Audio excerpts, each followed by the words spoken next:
I was lucky enough to receive an early screener for Dracula, A Love Tale. This is brought to you, written and directed by Luc Besson. It stars Caleb Landry Jones, Zoë Bleu, Christoph Waltz, and Matilda De Angelis. The story is exactly what you would expect from a Dracula film. It does not steer that much away from the story itself that you have come to love and know. But they do take liberties in a lot of ways, which is great because you don't want to have someone try to reinvent the story that you already know or you've seen. You want something to be different about it. This film hits that way. It is definitely given you a different take, a different view as far as the story is concerned. This was released in 2025 in France, and it is set to release on February 6th here in North America. The acting is really what I think sets this film apart, with Caleb Landry Jones as being one of the best Draculas I've ever seen. He is so haunting. He is, I mean, he's gorgeous too. But everything about this was masterful in his take on this role. For that alone, it's a must watch. The film itself is very stylized, and again, something you would expect from a Luc Besson, where you got that fifth element. You got this very mystical, fantastical elements that he brings into this.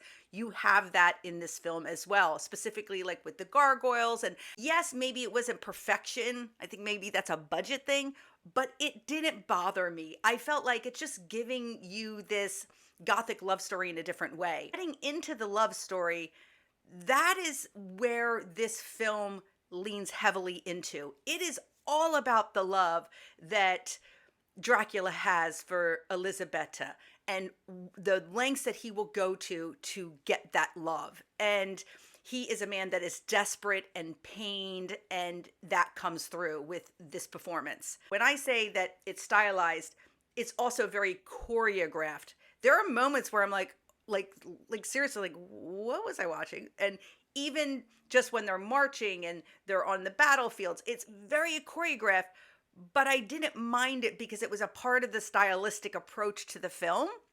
Felt very artistic.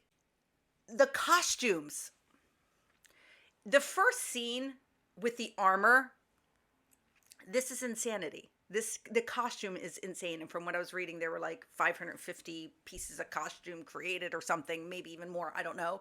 But the costumes are brilliant. The cinematography, at times you feel like you're looking at a painting, which you would expect in a, gothic love tale. But then there are these really colorful moments in this film because, you think Dracula is so dark, but there are color magic that's happening in this film. The music, believe it or not, is done by Danny Elfman. Did it feel like an Elfman musical numbers? At there were moments, but not really. And I was reading also that he did this 90-piece orchestra for this, and I didn't know this till after I'd seen the film, and I was trying to play it back in my head where I was hearing that, and it makes me kind of want to go back and see it again to kind of pick that apart a little bit. But there are definitely musical moments that are sort of like, this is here, but again, I didn't mind it. I'm giving this a solid 3.5 out of 5 stars. It is not perfect by any means, but I think it gives you a different take on this story. Is it exactly what I thought it was going to be from the trailer? No, but I wasn't hating on it. I really enjoyed it. I would see this film again, specifically now that I had time to process it a little bit, to go back and see maybe elements that I want to kind of take in a little bit more. Check it out, specifically if you are a Dracula fan like I am. And don't go into it thinking that there's any horror in here. There is absolutely no horror happening in this film. That was not the purpose of this film. This film is really about the love story and the lengths of what someone goes through. But you're not going to get a lot of that, Dracula over the top stuff. Very interesting take on the story. Go check it out on February 6th.